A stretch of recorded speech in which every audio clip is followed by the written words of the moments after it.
Dans cette vidéo, on parlera de l'indice de réfraction n d'un milieu qui est donné par la formule n égale c sur v, où c est la célérité de la lumière dans le vide et est égale à 300 000 km par seconde, ou bien 3 par 10 à la puissance 8 mètres par seconde, et v est la vitesse de la lumière dans le milieu considéré. Notez que n n'a pas d'unité, alors que c et v sont exprimés en mètres par seconde dans le système international d'unités.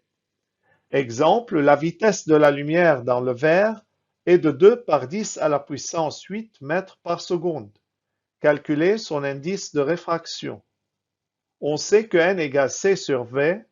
En remplaçant c et v par leurs valeurs dans cette formule, on obtient n égale 1,5. Remarque, l'indice de réfraction du vide, n vide, est égal à c sur la célérité de la lumière dans le vide, v vide. Mais v vide est égal à c. Cela donne n vide égal à 1.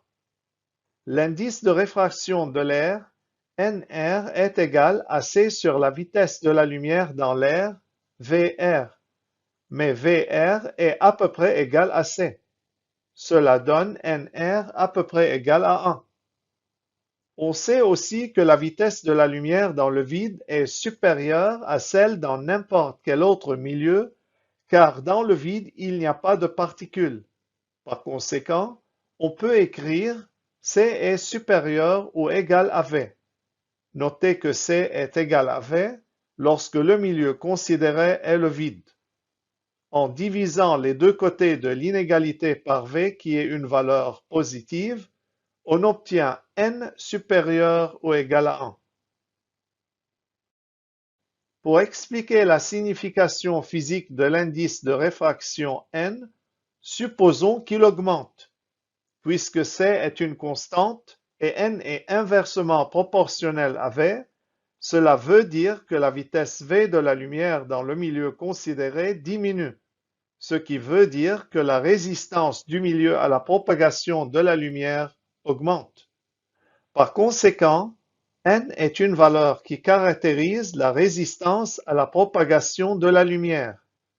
La résistance du milieu à la propagation de la lumière augmente lorsque n augmente et diminue lorsque n diminue.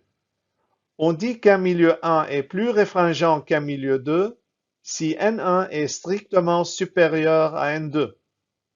Exemple, le verre est plus réfringent que l'eau car l'indice de réfraction du verre est strictement supérieur à celui de l'eau.